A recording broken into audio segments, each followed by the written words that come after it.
Decía que muchos de nosotros tuvimos que correr para llegar a esta cita. Y pues es que estamos acostumbrados a siempre estar deprisa, siempre estar eh, al acecho de la prisa. Y quisiera empezar hablándoles de una pareja que fue ante un juez y porque querían hacer trámite de su separación. Y el juez les preguntó, ¿por qué están ustedes aquí? Y el marido contestó, miren, nos casamos muy jóvenes y con el tiempo nos hemos ido distanciando. Pero en el momento que me di cuenta de que este matrimonio estaba muerto, acabado, fue una noche que estábamos juntos en la cama, mi mujer y yo, y yo cerré los ojos por unos segundos cuando intentábamos hacer el amor, y cuando abrí los ojos, mi mujer estaba leyendo su teléfono mientras teníamos nuestro encuentro. Me parece que hay dos conclusiones que podemos sacar de esta nota. La primera, pues obviamente que el marido en cuestión, pues debe mejorar sus habilidades.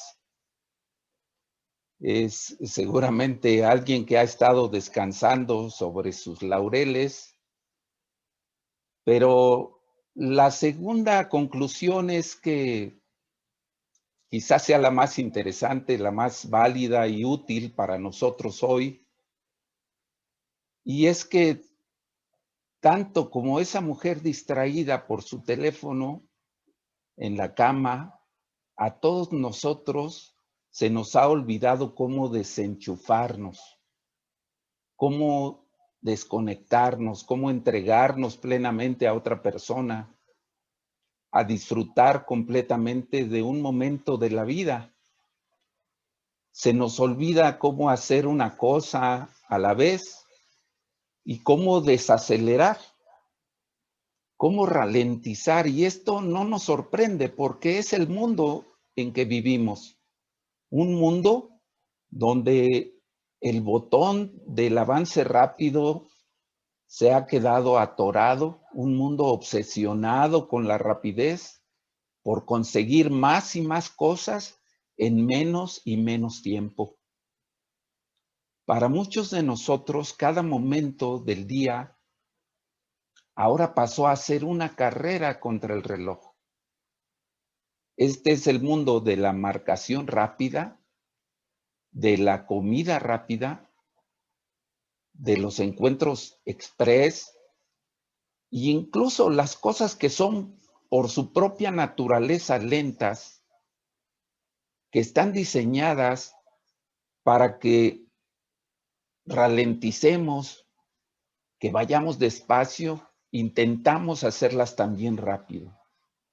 Entonces, un día navegando en internet me encontré con que se ofrece un curso nocturno de speed yoga para los ejecutivos estresados que quieren saludar al sol, doblarse en la postura de loto, pero que quieren hacerlo en 5 minutos en lugar de 1 hora.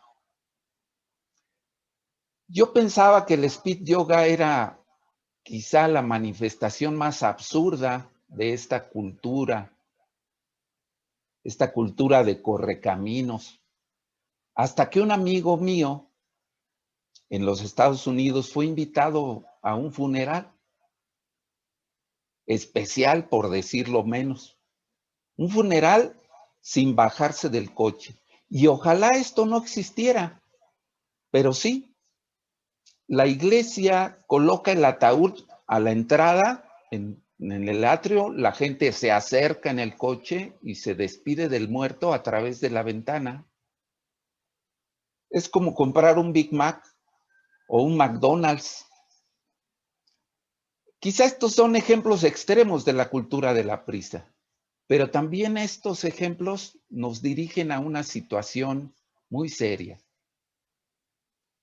Hoy estamos tan atrapados en la enloquecida rutina diaria, estamos tan marinados en esta cultura de la velocidad, de la prisa, que con mucha frecuencia perdemos de vista el enorme daño que nos está ocasionando.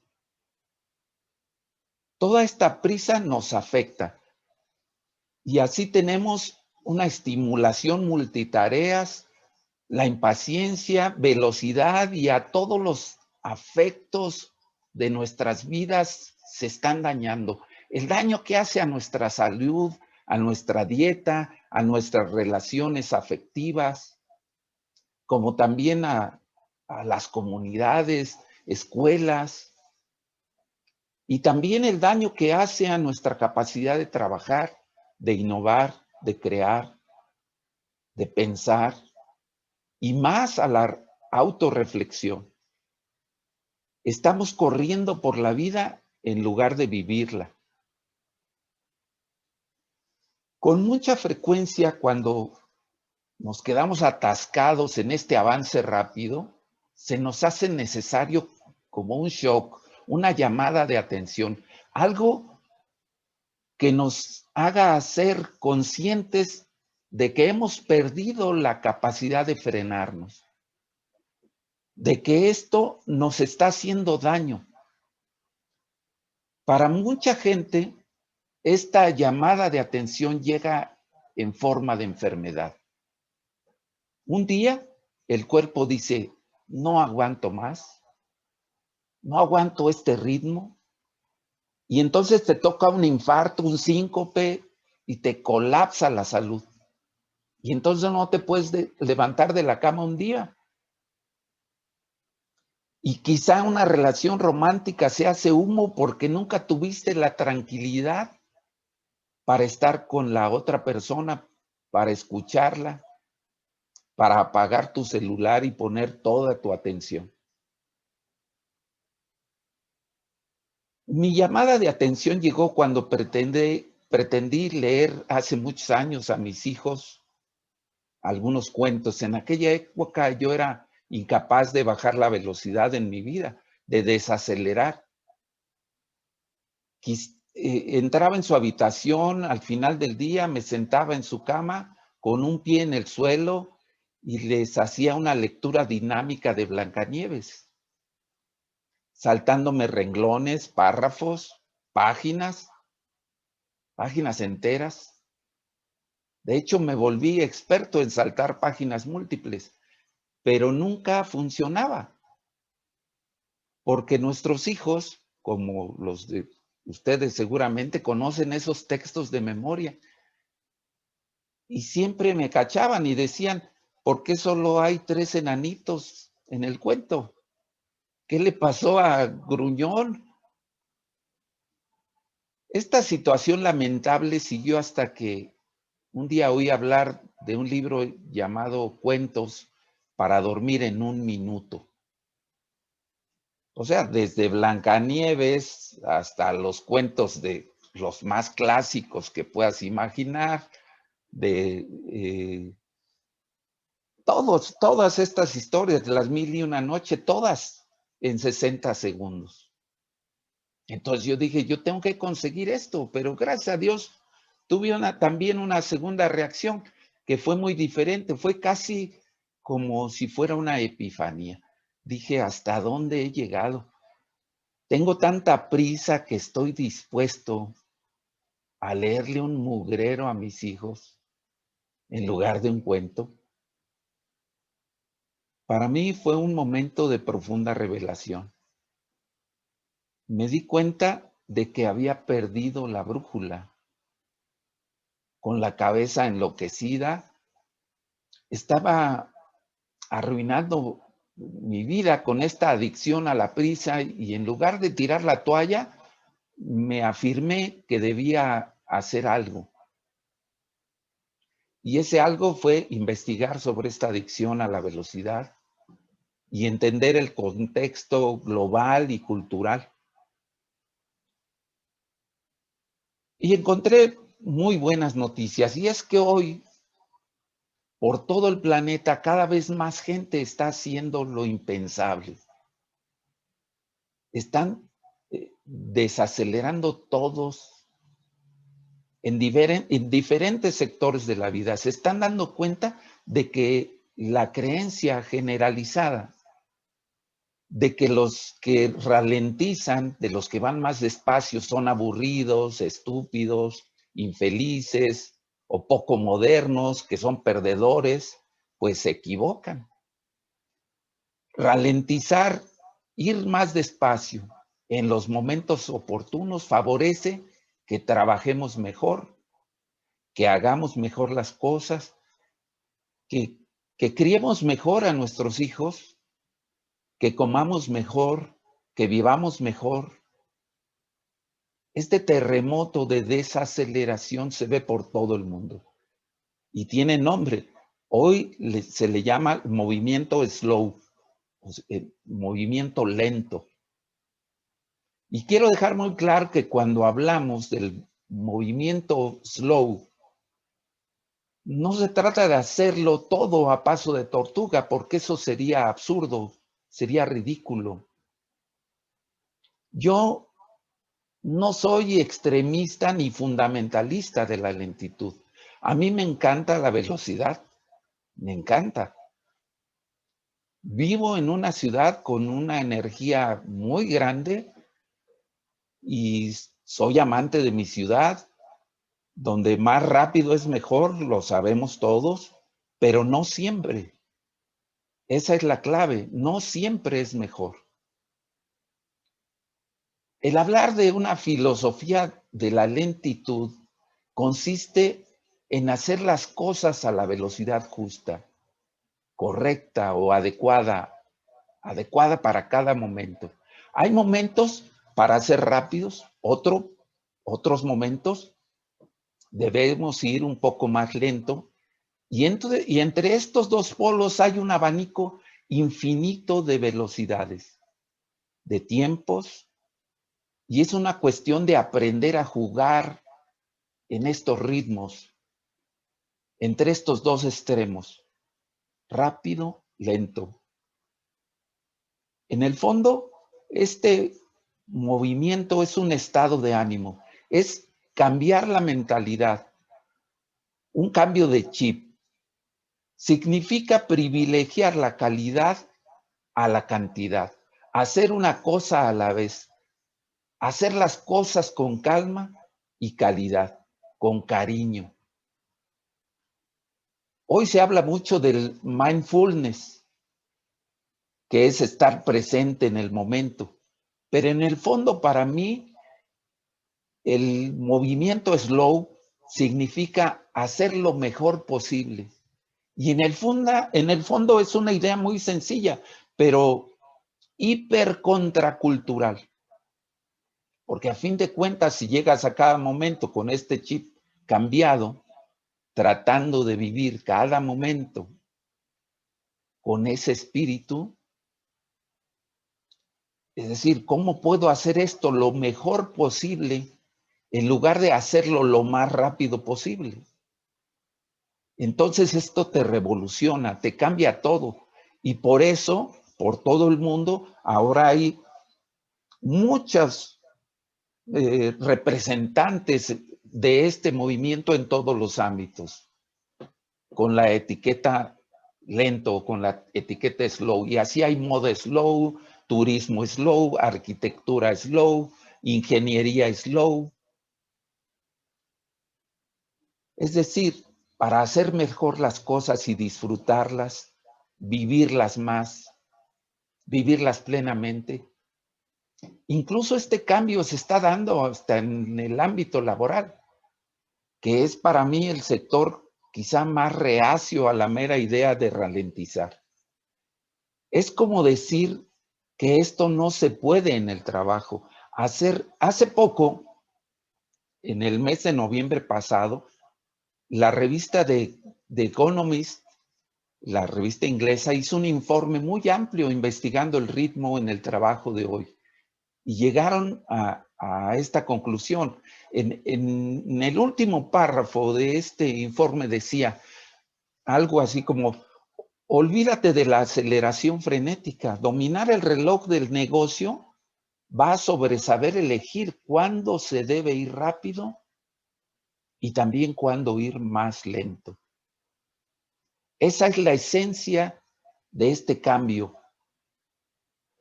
porque cuando dominamos estos ritmos, cuando nos movemos entre rápido y lento, es en esos momentos que brota la magia y la música. Y esto es de Economist, diciendo que la lentitud es importante. No es ninguna revista budista, ni tampoco es una publicación de acupuntura o de meditación. Es la cúpula más ambiciosa, más emprendedora y rápida del mundo. Y llega a la misma conclusión de que la lentitud es un valor positivo, que la paciencia sigue siendo una virtud y que en un mundo adicto a la velocidad, la lentitud es un superpoder. Y entonces, ¿por qué siempre estamos tan apresurados y ocupados? Me parece que hay un cóctel de factores que nos han llevado a este punto hiperacelerado.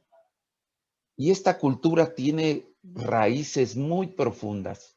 Es algo, a mi juicio, bastante humano. Creo que la mortalidad tiene un rol que jugar en esta ecuación.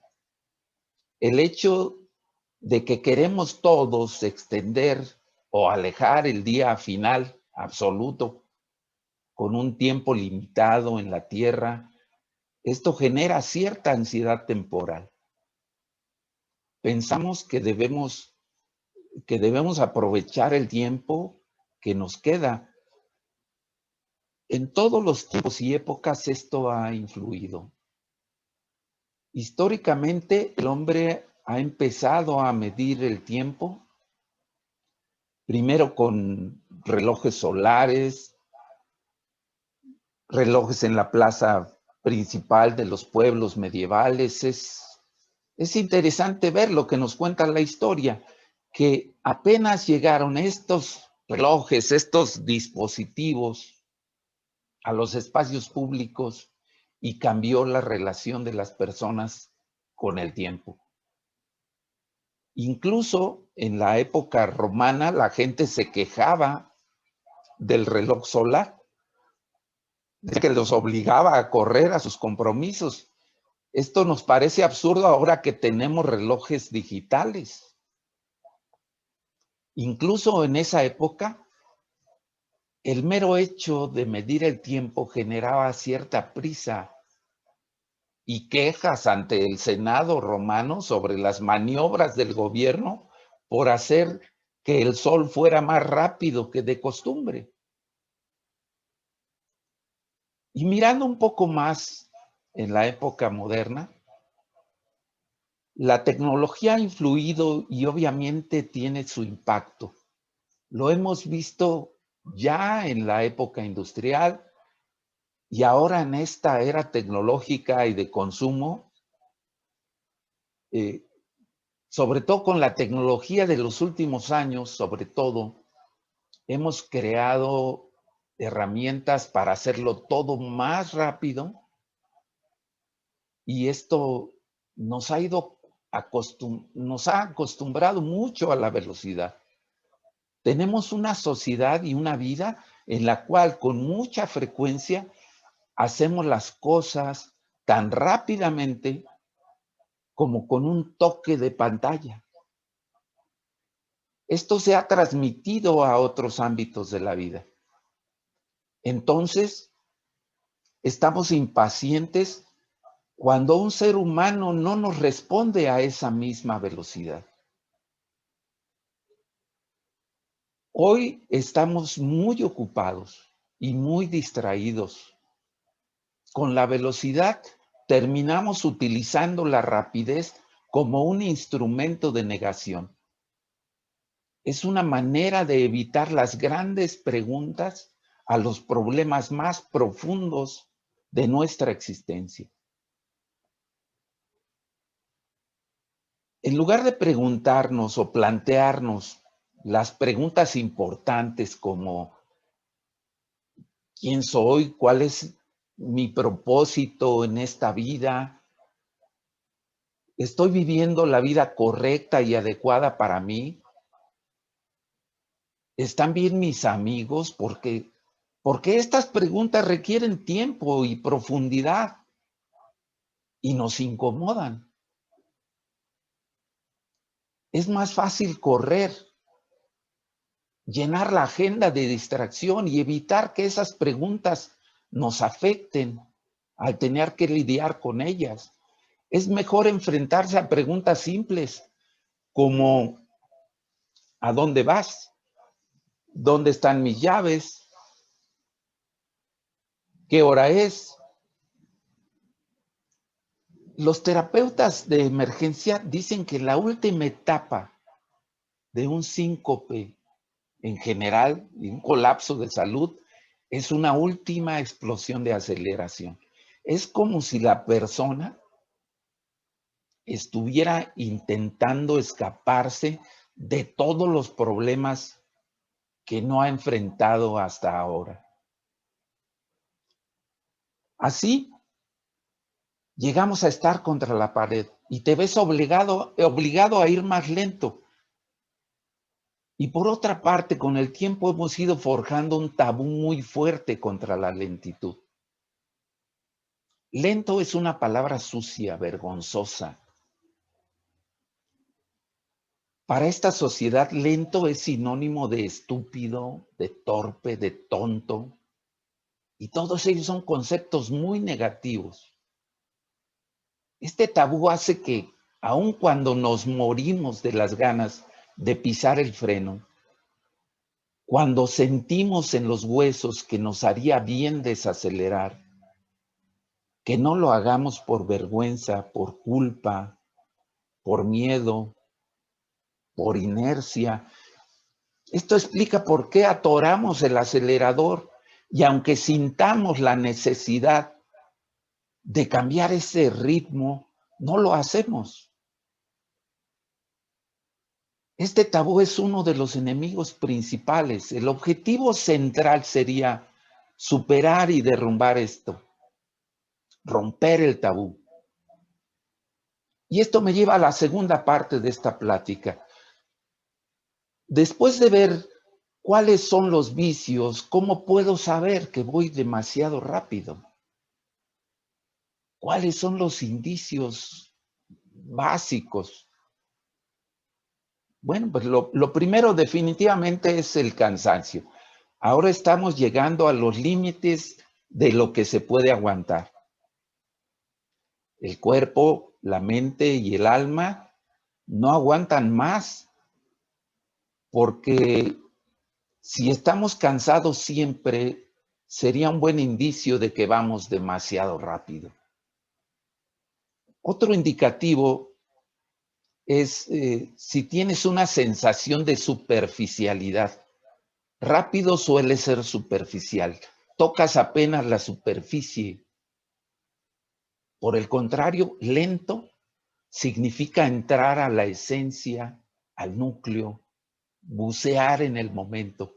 Creo que cuando te das cuenta de que tu vida es más superficial y no te llena, puede ser otro indicativo.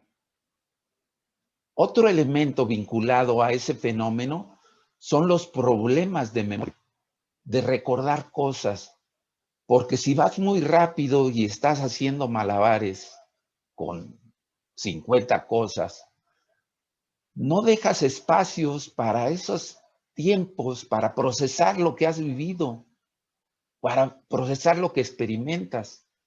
Estar siempre corriendo contra reloj, no te queda nada. Así que todos tenemos esa experiencia. Llegamos al final del año mirando atrás y diciendo, ¿qué pasó la semana pasada? ¿Qué hice en febrero? ¿Qué hice en abril? Parece como si hubiéramos terminado de ver una serie en Netflix y no nos acordamos cómo terminó. Les aseguro que no es un problema de demencia, es un exceso de velocidad. Estos son algunos de los indicios con los que se puede detectar que el virus de la prisa esté corriendo por nuestras venas. Ahora, el pensamiento rápido contra el pensamiento lento. Existen varios tipos de pensamiento, pero básicamente hay dos clases muy grandes: el pensamiento rápido y el pensamiento lento. Cada uno tiene su valor. No quiero aparecer como extremista de la lentitud, como decía antes. No digo que todo pensamiento tenga que ser lento, porque esto sería un desastre. El pensamiento rápido, ya lo sabemos todos, se requiere en momentos en los que uno debe reaccionar o dar una respuesta rápidamente. Por ejemplo, si eres un corredor de bolsa, debes tomar decisiones con rapidez. Pero si tú tomas todas tus decisiones, las decisiones, todas las de tu vida rápidamente, seguro vas encaminado hacia un desastre. Porque obviamente hay momentos en los que conviene un pensamiento lento. Y la ironía es que para que sea eficaz un pensamiento rápido requiere de momentos de lentitud. Porque el pensamiento se basa en el acceso a un almacén de datos, a un almacén de experiencias recogidas y vividas.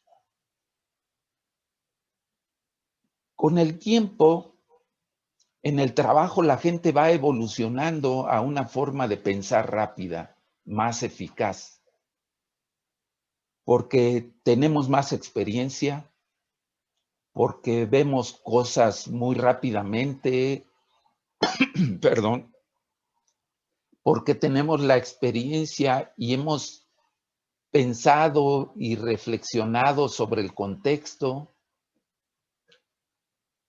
Cuando se tienen que tomar decisiones hiperrápidamente, como es el caso que comentaba del corredor de bolsa, después de las decisiones y acciones rápidas, viene un momento de análisis, la revisión de lo que se ha hecho a fin de revisar lo que se hizo bien y lo que no, y así se puede volver a la batalla rápida, ¿no? Con un pensamiento más agudo y eficaz. Siempre hay que pasar de lo rápido a lo lento y las dos cosas se autoalimentan y se hacen más interesantes. En la época de la Revolución Rusa, en 1917, cuando Rusia estaba cambiando a un ritmo frenético, cambios todos los días de la noche a la mañana, alguien le preguntó a Boris Pasternak, que es el autor del Doctor Zhivago, ganador del premio Nobel. Y le decían, se supone que en esta época de grandes cambios uno tiene que pensar más rápidamente. Y Pasternak le dijo, no, calma, al contrario. En una época de celeridad uno tiene que pensar más lentamente. Es una lección o moraleja muy importante para nosotros, porque es precisamente en los momentos de cambios muy rápidos, súper rápidos, que necesitamos del pensamiento lento. Porque es a través del pensamiento lento que logramos entender esos cambios. Y entonces podemos dirigirlos y matizarlos. El pensamiento lento tiene muchos más niveles de riqueza, ya que pensar lentamente va de la mano con la creatividad. Los estudios, las investigaciones demuestran que cuando el ser humano, sea en el colegio o trabajando, en la oficina, cuando estamos en un estado relajado, con calma, sin prisa, es que el cerebro entra en un modo de pensar más creativo, más matizado, más rico, que en términos psicológicos se llama slow thinking, pensamiento lento. Yo calculo que todos ustedes van a reconocer esto. Si hiciéramos la pregunta en cualquier parte del mundo y en cualquier situación, piénsenlo. ¿Cuándo? ¿En qué momento surgen tus mejores ideas? Si tu respuesta es que en la ducha o de vacaciones, cuando estás de vacaciones, esa es la respuesta número uno. Y ya sean arquitectos, ingenieros, abogados, banqueros, siempre responden que las mejores ideas surgen en la paz, en la tranquilidad, y no cuando están malabareando con mil cosas. No cuando estás presionado por entregar un trabajo. Pueden surgir ideas de repente, pero no es lo común. Y entonces, ¿cómo podemos cultivar esa manera de pensar? Obviamente cambiando nuestra forma de ser, haciendo menos cosas, abriendo espacios a la vida para poder entrar en ese modo de pensar lento. Una de las herramientas más vistas y comunes en estos días es la meditación. Hace 10 o 15 años era visto como algo de la nueva era raro. Ahora la meditación pasó a ser algo de todos los días, algo muy cotidiano. Hay programas de meditación, perdón, desde las empresas más rápidas en Silicon Valley hasta las escuelas públicas más humildes de México. Porque con la meditación, los estudios lo han demostrado muchas veces, aumenta la sensación de calma, reduce el estrés, aumenta el bienestar y también la creatividad. Y de hecho hay una investigación de la Universidad del Sur de California en la que se ha demostrado que la meditación con el tiempo va cambiando la estructura del cerebro, aumenta la densidad de la girificación, que es el aumento de los pliegues en la corteza cerebral. Aumenta la densidad y con ello se incrementa la capacidad de procesamiento de la información. Se puede procesar más rápidamente. Y esto nos lleva a lo que pudiéramos llamar la deliciosa paradoja de la lentitud. Los que ralentizan a través de la meditación, del pensamiento lento, de la reflexión profunda, tienen más capacidad para gestionar el mundo rápido que los que nunca pisan el freno, porque están totalmente atrapados en la velocidad. En consecuencia, la lentitud es un superpoder en un mundo hiperacelerado. Ahora, ¿qué podemos hacer en la familia para aprender a reducir el estrés y vivir mejor? Este es un tema fundamental. hemos seguramente transmitido el virus de la prisa a la siguiente generación, a hoy nuestros hijos corren, tienen agendas abultadísimas y no tienen ninguna lógica. De hecho, les hace mal. Menos es más, sería el lema básico. Hay que hacer menos cosas para poder ralentizar y disfrutar de lo que hacemos. Hay todo un archivo de consejos. Podemos iniciar por reducir la agenda. Es importantísimo para cada familia, aunque suene un poco a negocio, es importante tener reuniones, cuando menos cada mes, digamos, para que estando todos juntos, platicar y decidir, ¿esto realmente lo tenemos que hacer o lo podemos abandonar?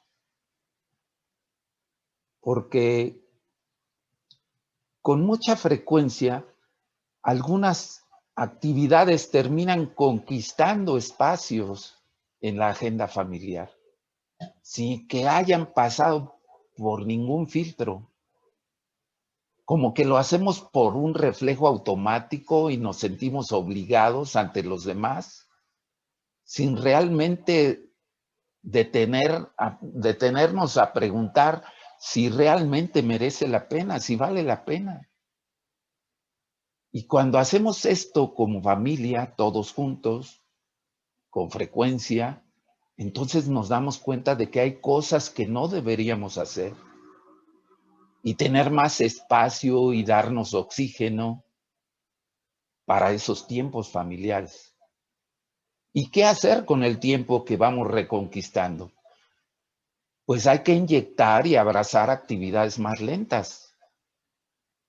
Proponer momentos como la cena familiar o la comida, si es posible, donde padres, hijos sentados a la mesa, comiendo juntos, sin celulares, sin distractores. Eso tiene un efecto casi mágico a nivel de conexión familiar. Y también lo tiene en el desarrollo de los hijos y de los padres mismos. Muchos estudios demuestran que los niños que tienen una cena familiar regularmente se desarrollan mejor, tienen mejor salud, tienen mejor salud mental, física. Es más difícil que caigan en las drogas, se desarrollan también sus habilidades sociales, porque ese momento tan lento de estar juntos, como nuestros antepasados lo hicieron por siglos, en esos momentos aprendemos a argumentar, a debatir, a escuchar, a estar en silencio, a veces incómodo. Es lo que es ser un ser humano. Y obviamente las habilidades sociales son la piedra angular del desarrollo del niño y de la felicidad y del bienestar de la familia. Recuperar la comida compartida. Otro ejemplo sería poner un rompecabezas grande en algún lugar de la casa que permita armarlo. Un rompecabezas es un juego que no puedes acelerar, no tiene sentido hacerlo, es decir, hacerlo rápidamente. El placer se encuentra en su lentitud, es casi una práctica ritual, es meditativa, tiene su lado táctil, la parte visual, es creativo. Lo que he visto yo en muchos pacientes es que el rompecabezas se convierte en algo como un espacio neutral, como un imán de zen. Cuando los miembros de la familia se sientan ahí, solos o juntos, aún los nativos digitales, pueden estar por mucho tiempo hablando a veces y también a veces en silencio. Son esos momentos que definen, que enriquecen son los momentos que realmente se guardan para toda la vida. Nadie se encuentra en su lecho de muerte mirando hacia atrás y diciendo, ojalá hubiera pasado más tiempo en el Facebook o en el Instagram o, o corriendo de un compromiso a otro. Son esos momentos lentos los que verdaderamente se añoran. En cuanto a la tecnología, puedo decir que a mí me encantan los aparatos electrónicos. Y creo que eso se lo he transmitido a toda mi familia, porque los tienen. Pero estos aparatos tienen un botón de apagado. Y entonces usar la tecnología con más calma y usarla de manera más equilibrada. Hay una investigación de la Universidad Católica de Chile donde el estudio sobre el estudio del uso de celulares, y se descubrió que el usuario promedio de un smartphone que tocamos muchas veces en el día y pensando en su propio uso, ustedes, ¿cuántas veces piensan que tocan el celular?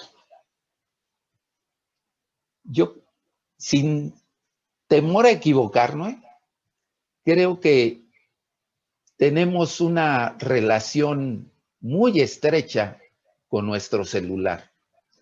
Tenemos esta investigación nos dice que el promedio es que tocamos el celular 2,617 veces por día. Y quienes más lo tocan, más de 5,000. Eso es tocar mucho. Es más, si fuera en una relación nueva, se vería como algo siniestro por tocar tanto. Estamos en una cultura de la distracción. Estamos juntos, pero solos al mismo tiempo, que es un poco la paradoja de este mundo moderno.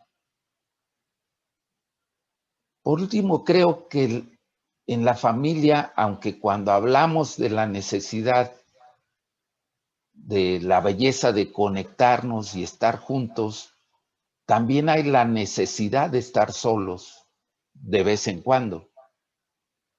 La soledad pura es un arte perdido en esta cultura, porque si siempre estamos ocupados en las compras, en el trabajo, en el transporte, cuando nos toca un momento de soledad, lo primero que hacemos es sacar el celular.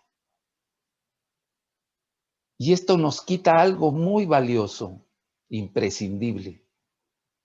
Esos momentos para el encuentro con nosotros mismos, que es otra piedra angular porque tú no puedes dar lo mismo de ti a los demás si no has hecho tus tareas metafísicas, personales, emocionales, propias. Así que incluso pensando en el contexto de la familia, cómo ralentizar la familia, cómo enriquecer la experiencia familiar, yo creo que una pieza importante en ese rompecabezas son los momentos de soledad genuina, absoluta, para recargar las pilas, para reflexionar, para entrar en ese pensamiento lento, porque ese es otro beneficio del pensamiento lento. Vivimos en una sociedad tan obsesionada con la reacción, que hemos perdido esa capacidad de la reflexión. Hemos pasado ese virus de la prisa, de la impaciencia a la siguiente generación. Es impresionante ahora cómo muchos niños salen del útero y echan a correr. Y hay DVDs para la cuna, los bebé Einstein, los cursos de idiomas para bebés, y luego algunas agendas llenísimas de actividades, e incluso en la última generación, muchos sistemas escolares pasaron a ser casi como líneas de montaje de alta presión, dándoles más aprendizaje académico, cada vez más jóvenes, y luego más y más pruebas o exámenes para que las notas pasen a ser más importantes que el propio aprendizaje, o que el contenido del currículum tenga más importancia que el contenido del carácter del alumno. Esto no está funcionando, al contrario.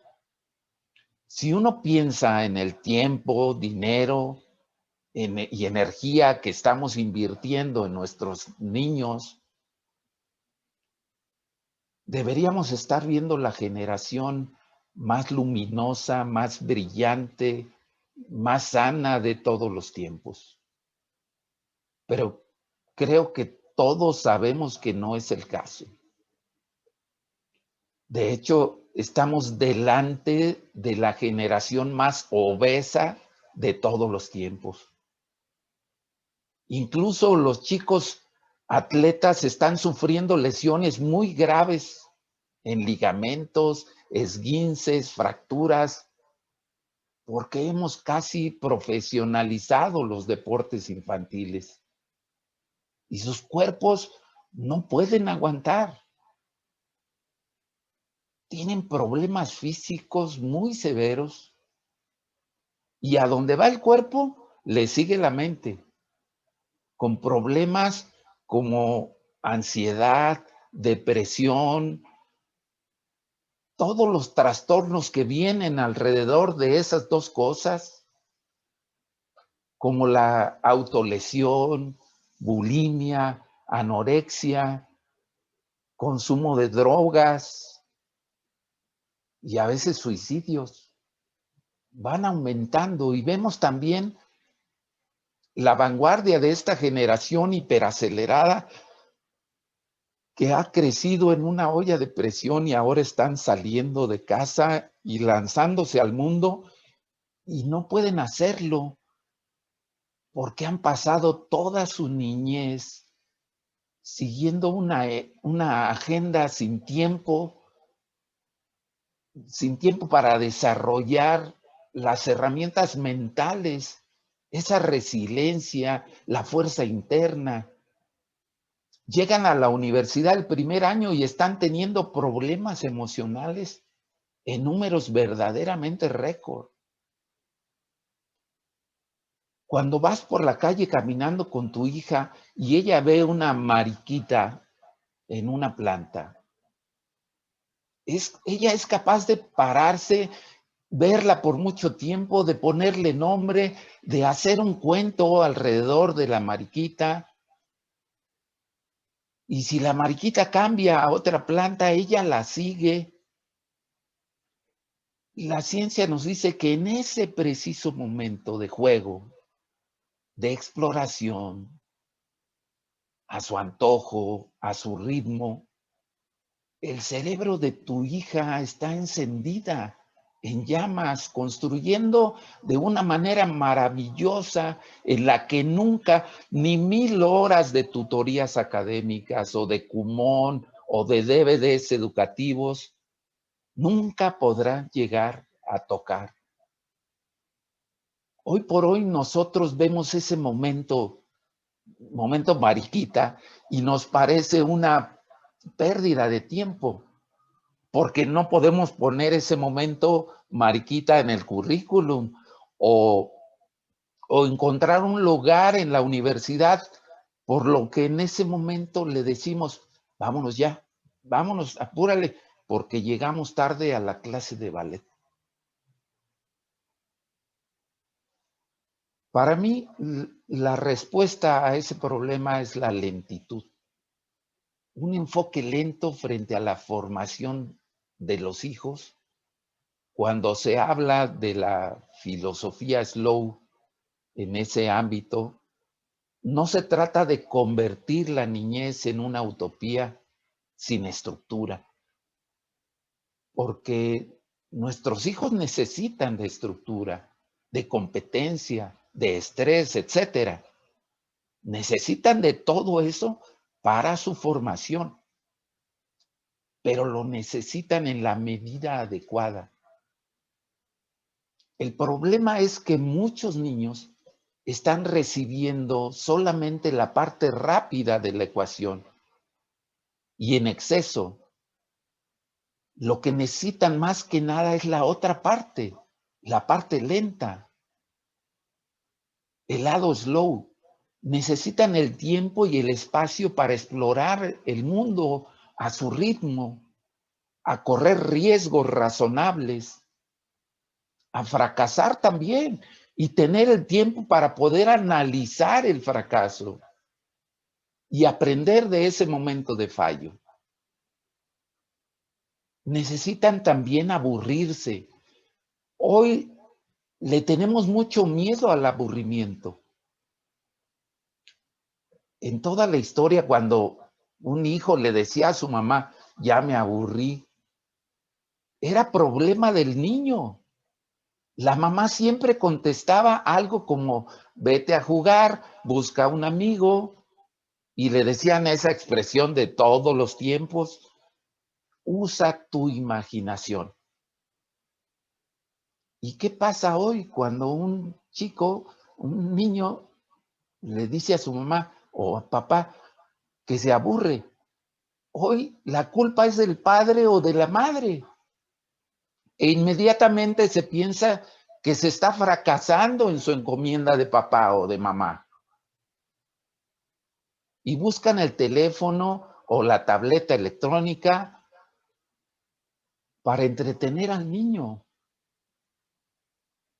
O piensa en que se necesita una actividad más en la agenda.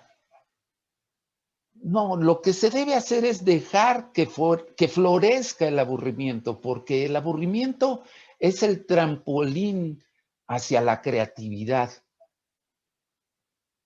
Porque es precisamente en esos momentos no estructurados, sin reloj, sin agenda, sin evaluación y también sin fotos ni video, sin saber lo que viene después, en esos momentos es que los chicos aprenden a pensar tranquilamente, a reflexionar, a usar su imaginación, a sociabilizar, a llevarse bien con sus amigos y también a mirar hacia adentro y conocerse a sí mismos. Esa es la clave en cuanto al desarrollo de los niños. Las técnicas que promueven el pensamiento lento, investigando diversas experiencias en diferentes ámbitos escolares, vemos que lo que hacen algunos maestros al principio en el aula, arrancan con un periodo de 2 minutos para respirar y calmarse. Esta es una buena inversión de tiempo porque después lo que pasa es que todos están más enfocados, más concentrados y la información que se les da es más fructífera. Otra técnica es la regla de los 5 minutos. Los maestros acostumbran lanzar una pregunta a sus alumnos y enseguida inician el debate en el que siempre participa una minoría. Solo los más extrovertidos o más rápidos son los que participan.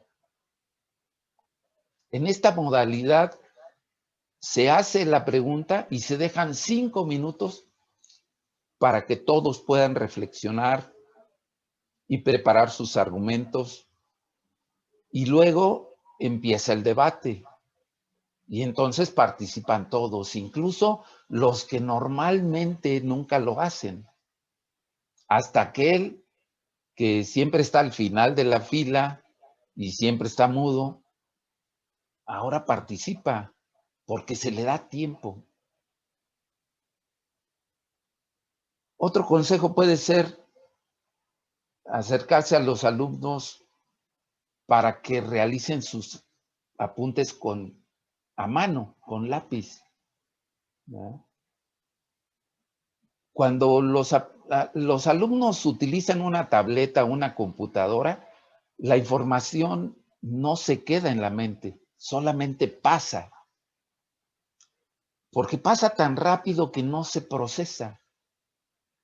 Cuando tienes que escribirlo, te tienes que dar tiempo, tú tienes que hacer una síntesis. Y entonces hace que en el momento también hagas un aprendizaje. Es otro ejemplo de esta paradoja de la lentitud. Adoptando una técnica más lenta para hacer las cosas mejor y aprender más rápido. Y hemos creado casi un culto a un solo tipo de éxito. Se ha hecho un modelo de lo que es una persona exitosa, un universitario exitoso, un alumno exitoso, un empresario exitoso. Y estamos dando un solo camino y eso pues es sofocante, es estrangular a la humanidad. Y sobre todo la niñez, porque hay miles de caminos y formas de éxito. Pero les estamos imponiendo una sola definición que me parece muy pobre y dañina porque en el fondo no todos estamos hechos para las grandes universidades o para jugar a los deportes en un nivel de élite o para ganar una beca de música o para la grandeza, pero con la actitud correcta, con una niñez tranquila, puedes encontrar algo grandioso. Y esa es la clave. Creo que este concepto de éxito también nos lleva a una confusión y pensamos que la única forma de ser productivos es corriendo a toda velocidad, de ir cada vez más rápido, ya sea en la escuela o en el trabajo, pero es una de las grandes mentiras de esta cultura rápida. Obviamente, en el trabajo de hoy, uno debe ser rápido gran parte del tiempo. Pero si se es siempre rápido, vamos encaminados de seguro hacia el desastre. Porque no solo destruimos nuestra salud en el mediano y en el largo plazo, además de que serás menos eficiente, menos creativo, menos proactivo. Y por eso es importante abrazar la lentitud en el trabajo. Un ejemplo es reducir las horas laborales. Si uno ve los países que trabajan muchas horas, como el caso de nuestro querido México, pero con un nivel de productividad bajísimo, muchas empresas se están dando cuenta de que puedes tener muchas horas productivas de un empleado, perdón, pero hasta cierto límite.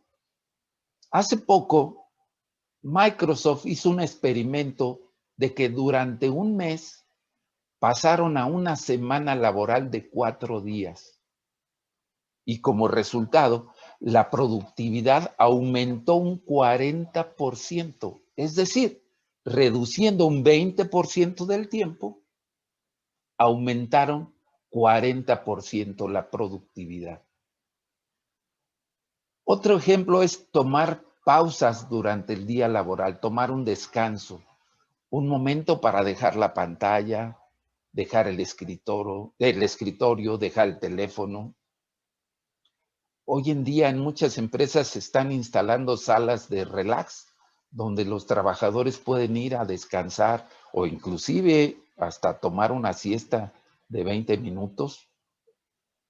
Hay jornadas libres de mail. Volkswagen, por ejemplo, está programando sus servidores para que durante las horas de descanso o fuera de los horarios laborales no se envían correos electrónicos ni entrantes ni salientes. Estos son cambios drásticos, pero necesarios para incrementar la productividad.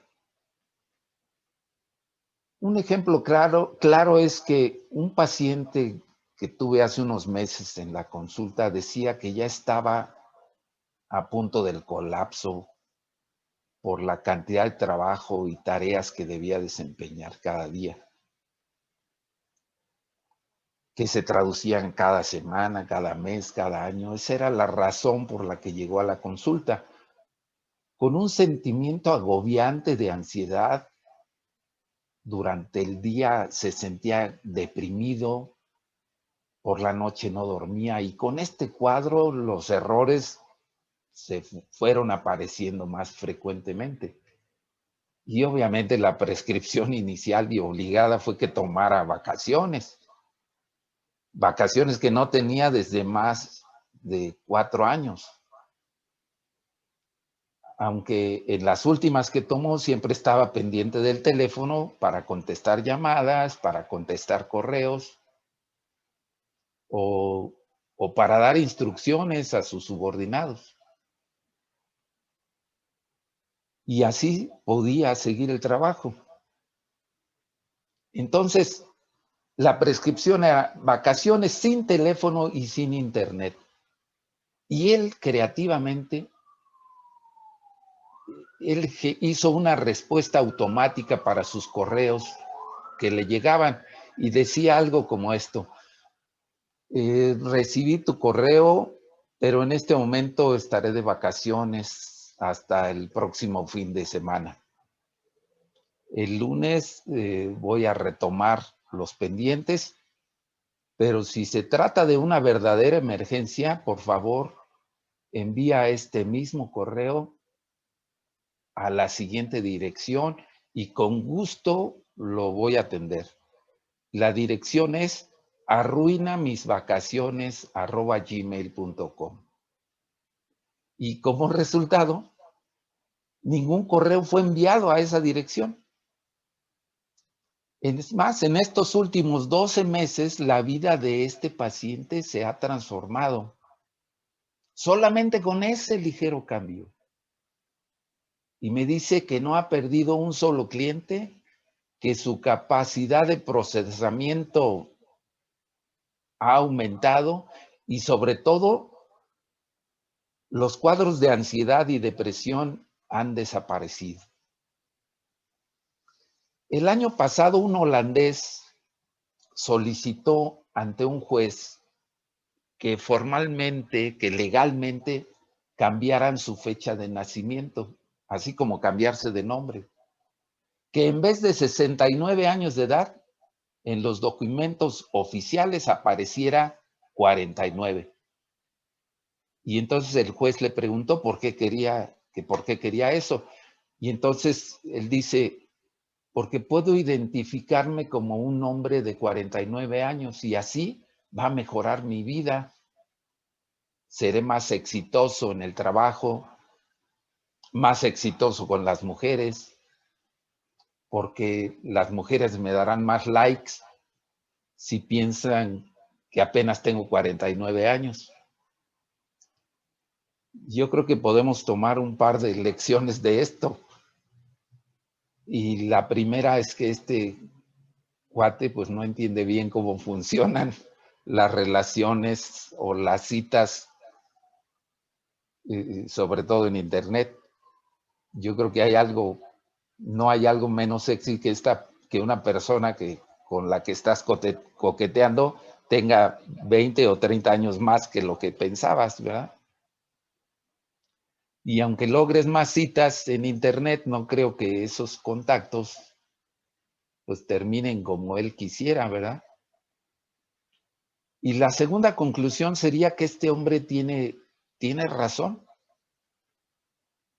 que vivimos en un mundo que se ha marinado en un culto a la juventud, donde envejecer se ve como una maldición, donde ser mayor puede significar ser excluido en todas partes, desde el trabajo, las relaciones sociales, etcétera.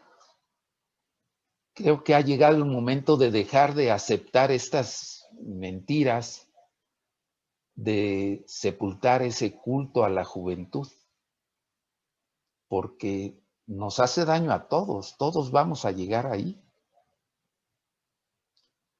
La sola idea de envejecer provoca hoy vergüenza, culpa, miedo, asco. Si escribimos en Google, yo miento sobre, y la primera respuesta que sale en la lista no es la altura ni el peso. La primera respuesta es mi edad, el edadismo, la discriminación por la edad.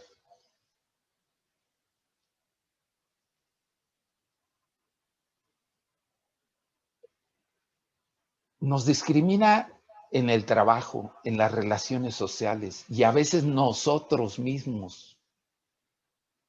Conozco personas que han cambiado su edad y que tienen más de un acta de nacimiento. Este culto a la juventud también nos divide. Divide a las generaciones en un momento que necesitamos estar juntos para enfrentar los problemas enormes, épicos, que nos afectan como seres humanos. Hay toda una biblioteca de estudios que demuestran que el edadismo, esa idea tóxica con respecto al envejecimiento, funciona algo así como una profecía autocumplida. Venerar la juventud y denigrar el envejecimiento hace que envejezcas peor, sufriendo más deterioro cognitivo, más deterioro físico, más demencia, incluso una muerte más temprana. Piensen también en todas las puertas sin abrir y todos los caminos sin recorrer, porque una voz susurra y nos dice, estoy viejo para esto. Esa vocecita nos ha jugado muy malas pasadas. En más de algún momento hemos escuchado de nosotros mismos esa sentencia que nos sacude por dentro, agolpando preguntas como, ¿me veo fuera de lugar? ¿Se ríen de mí? ¿Debería dedicarme a un pasatiempo más acorde a mi edad? Estudiando y profundizando a este respecto, les diré que hay otra historia que contar con respecto al envejecimiento.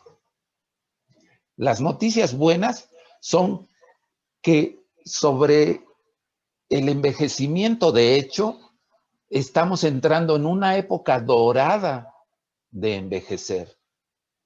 Nunca ha sido mejor momento en la historia para hacerlo. Además, hoy podemos afirmar que muchos de los estereotipos que llevamos por dentro están equivocados.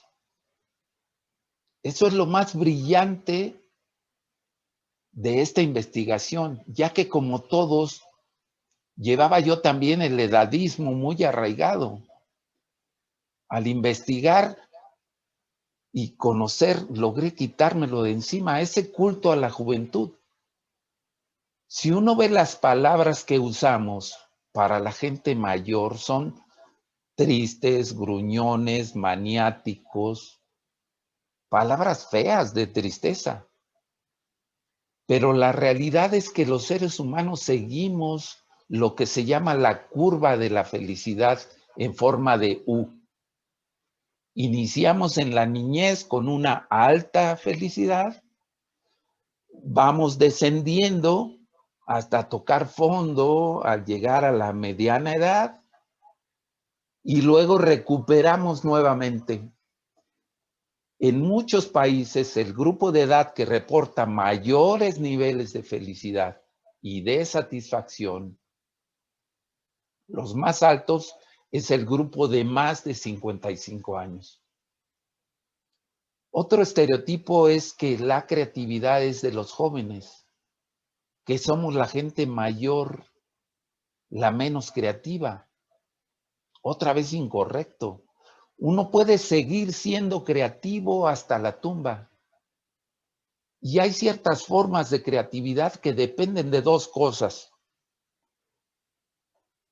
que solo la edad, el envejecimiento nos da. Una es el tiempo y otro la experiencia. Y la historia está repleta de ejemplos maravillosos de creatividad en los últimos capítulos de la vida.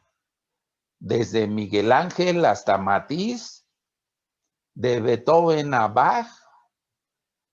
En la actualidad, un químico que se llama John Gutenberg está reinventando las pilas recargables a los 98 años. Y el año pasado recibió el Premio Nobel de Química. La productividad suele aumentar en las actividades que dependen de habilidades sociales, porque nuestra inteligencia social mejora con la edad. Y también mejoramos, somos mejores a la hora de sopesar múltiples puntos de vista, de ver esos patrones que nos permiten encontrar soluciones. De hecho, hay estudios que salieron del Centro de Investigaciones Económicas de la UNAM, donde demuestran que los más exitosos fundadores de empresas en México son los que empiezan más allá de los 50 años y de ahí para arriba. Y vemos a Mark Zuckerberg, el fundador de Facebook, y pensamos que es el modelo a seguir. Es una minoría, es gente más mayor la que tiene éxito. Son tres estereotipos sobre el envejecimiento, todos ellos generalizados, son estereotipos, todos sombríos, todos ellos equivocados. Cada edad tiene sus pros y contras, cada edad puede ser maravillosa, pero solo si la abrazamos, solo si acogemos el presente sin añorar el pasado y sin rehuir del futuro. Solo si vemos la vida como un proceso de abrir puertas en lugar de cerrarlas, creo que realmente que a nivel colectivo podemos alcanzar campañas que conviertan la discriminación por edad en algo socialmente vergonzoso. Tenemos también que fortalecer las leyes contra la discriminación y tenemos que mezclar las generaciones nuevamente. En toda la historia humana, las generaciones se mezclaban, teniendo contacto con gente de todas las edades. Pero en estos días vivimos en burbujas de coetáneos y al mezclar las generaciones, lo que hacemos es que conocemos a los demás. Empezamos a derrumbar esos estereotipos y además mezclar generaciones trae otros beneficios. Resulta que en el trabajo, por ejemplo, los equipos con un espectro de edades más amplio son más productivos, son más creativos, son más exitosos. Mi último consejo sería, ya sea que tengas 25, 35, 60, 80, sé dueño de tu edad. Vive tu vida y a tu manera. Quiero darles un último mensaje optimista. En el fondo, mi mensaje central es que siempre podemos cambiar, aunque puede parecer a veces imposible o impensable, uno puede cambiar. Y yo soy, de hecho, una prueba de que se puede. Al ser un aficionado al culto a la juventud, también al culto a la velocidad, he logrado cambiar a través del tiempo, no solamente por las investigaciones científicas y literarias, sino gracias a los cambios que he visto en mi propia vida. Entonces, si ustedes se sienten solos, sin esperanza, al contrario, es un cambio esperanzador y optimista. Se puede cambiar el chip de la velocidad y así transformar su vida. En cuanto a la lentitud, que fue un poco el punto de partida de esta plática, y en mi experiencia en la consulta, decirte que se puede reconectar con esa tortuga interior, que puedes disfrutar de la velocidad, tolerar más, amar la lentitud, ganando más salud, más felicidad. Pero para mí el beneficio más importante es que las relaciones sociales serán más fuertes porque estaremos presentes. Ganar el tiempo al tiempo para los que me quieren